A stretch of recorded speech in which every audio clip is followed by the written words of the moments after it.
Any other question? Yes. The thing about reach is that you are reaching out to people who want to be reached, right? And who want to engage and listen to the government and hopefully get something back. But what about those who choose to go on other forums and other sites, and there are thousands of them online? How do you go to these people who are so-called disheartened and disenchanted? Do you want to? Well, I think that this is the reality on the ground is that there is, like what Minister said, a proliferation, multitude, a host of websites that's just not competing with reach for eyeballs or attention, but also competing with each other. So unless you assume cult status, like some of the personalities, latest being Zhang Ziyi, I think we will always have to, it will always have to be work in progress in trying to reach out to a wider audience, to engage them, to come on board, and be involved in discussing about policy issues and so on, and be involved in nation building. So we have done we have made some efforts towards this. For instance, in order to reach out to a wider audience, we have actually launched roving exhibitions about reach, what reach is about, its activities and so on. We've gone to the heartlands. We've also gone to National Library. We've gone to the educational institutions in order to raise awareness about the activities of Reach and encourage more people to come on board. We've appointed junior Reach ambassadors, and also feedback facilitators who are from, the heartlands, junior Reach ambassadors from the various educational institutions. Again, it is to raise awareness. One of the aims is to raise awareness about Reach and its activities, encourage their peers to come on board and engage us through the different feedback channels. We have also worked with IDA before to publicize Reach on MRT, at MRT stations, on trains and so on, to a limited extent with a small budget. And I think we will continue to look at ways to do this. Our latest attempt, Youth Vibes, again really is to encourage the youth, the net-savvy, the digital natives, to come on board. Hopefully, because it's driven and defined by net-savvy youth themselves, it may be more attractive and appealing for their peers to come on board and engage us. So we will continue to look at ways in order to reach out and engage these netizens. I think if I may just add to it, question really with that group is, should we intrude on their space? Would they welcome such an intrusion? And that's really a question that we need to be able to answer. And before we are able to do so, maybe the way to do it is to provide a platform where if they choose to and they want to, they can at least start that process of engagement. I would also go back a little bit and say that, look, this is a new capacity that we need to build, all right? Because we are not going to dilute the efforts on the other ways of engagement that we have been using all along. So this is a new way of engagement that we're going to add to the arsenal, and we need to build capacity. The second thing is, I think we also need to develop the right skills and responses and techniques, because engaging on new media is quite different. I did quite a few web chats, and the first time I did it, I was trying to type a paragraph, and by the time I finished typing the paragraph, and I don't type that slowly, by the way, I don't know how many other conversations had taken place, and so by the time I sent it out, and the next time round it got to 2 sentences, and then 1 sentence, and then it became a few words, and LOL and WTG and stuff like that.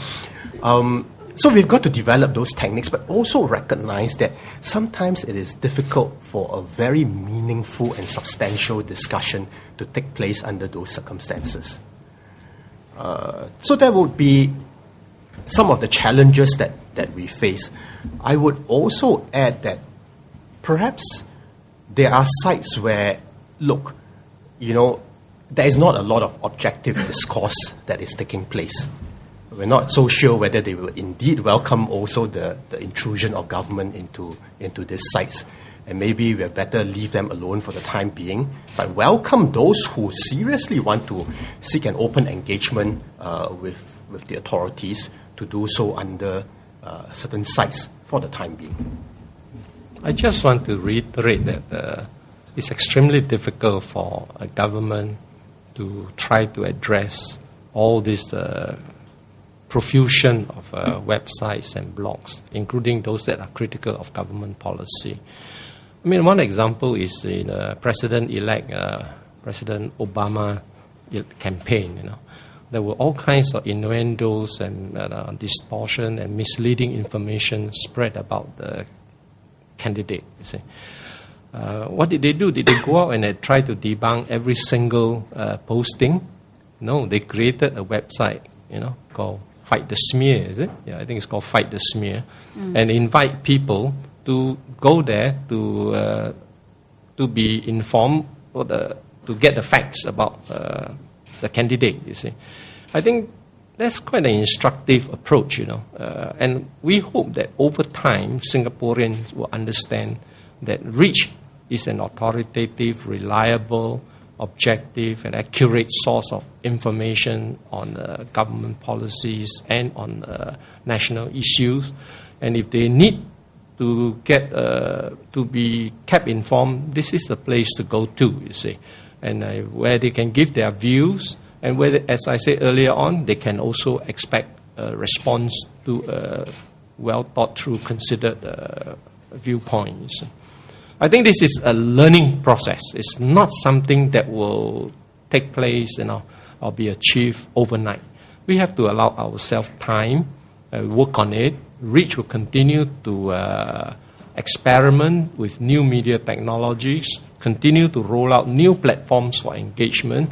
Over time, we hope we will be reaching not just those people who want to be reached, but also be able to communicate with all Singaporeans who are interested to know what is, to know the facts behind various government policies and issues that are being debated in the public domain. I just want to add that now that Reach is, appointed, so to speak, as a government's dedicated e-engagement portal, for serious-minded citizens who are interested to engage the government on various issues that he may be concerned with. I think one of the appeal then would be that he knows that if he gets into the website and provide his views, he will be able, his views will be heard, will be read. There's likely to be a response. He may be able to get, interaction, especially with the relevant ministries and officers, and possibly even lead to change if the idea is good. So I think that is one appeal, at least for the moment.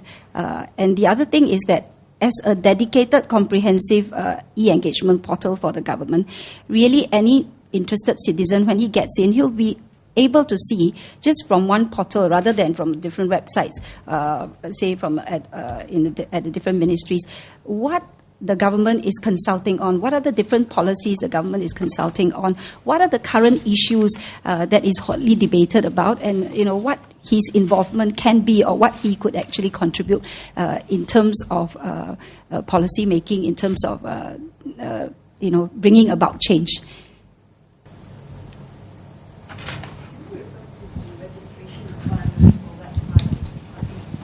What's the rationale for this, and what is the reason that, if I'm not wrong, there's just so many thousands of websites but they only seem to cost so much to register?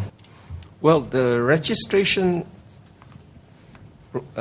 requirement is one to impose greater accountability for political parties and other organizations that are running such websites, you see, where they touch on politics, race, or religious matter.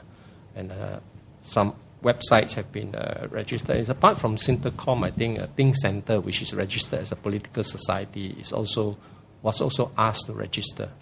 And the objective is, again, accountability.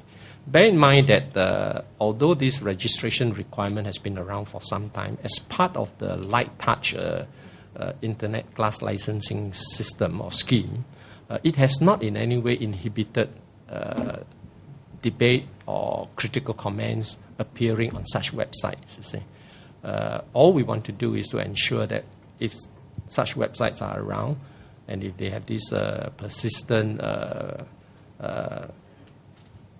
trend to engage in this political debate, they will be asked to register, you see. So it's not an automatic registration. It's just that certain websites that have this intention will be asked to register, so that they can be held accountable sometime in the future if there's a need to, you see. But they have in no way been, you have only to visit Think Center, and you know that the registration has not in any way inhibited their ability or their inclination to debate vigorously and in many cases critically, pass critical comment on government policy.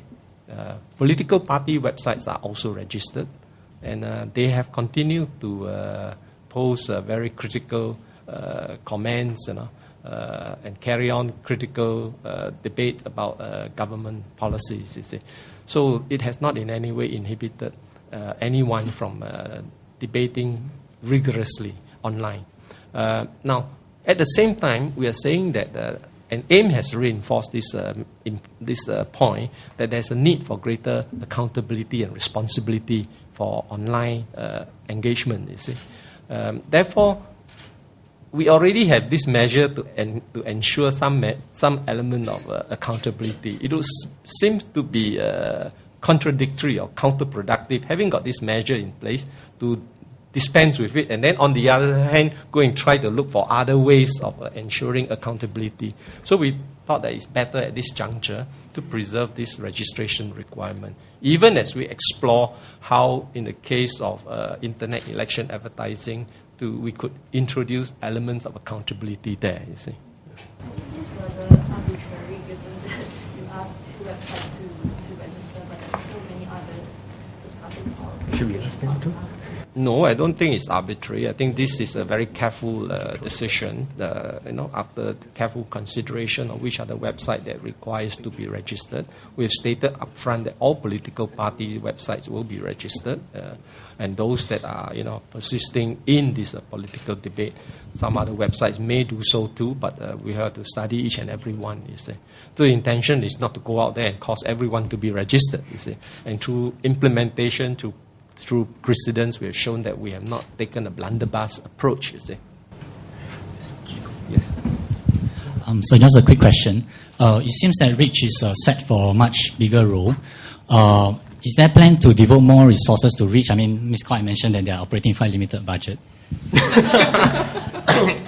We will certainly devote more resources to e-engagement. We will devote more resources for protection of minors, from undesirable content, online content, you see.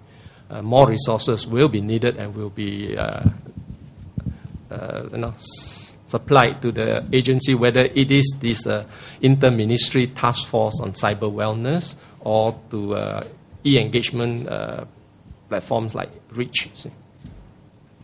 Sorry, for citizens who are active online already, who may feel that these changes are no major changes from the status quo, I mean, what do you have to say to them? I think these are quite substantial changes. Of course, you can always look at the glass and say it's half full or half empty, you see. Some will choose to look at it and say it's half empty, But I think that we look at it and say it is half full. We have made progress. Thanks to the effort of AIMS, we are able to make certain changes and adopt new strategies, whether it's in protecting minors, e-engagement, or liberalizing, widening the space for political debate, and also examining the needs of internet intermediary for some form of immunity, to ensure that Singapore can continue to develop, to grow as a content hub. So I think it has made tremendous progress, and it has gone a long way to ensure that Singapore is better prepared, better positioned, and better equipped to harness the benefits of new media and new media technologies.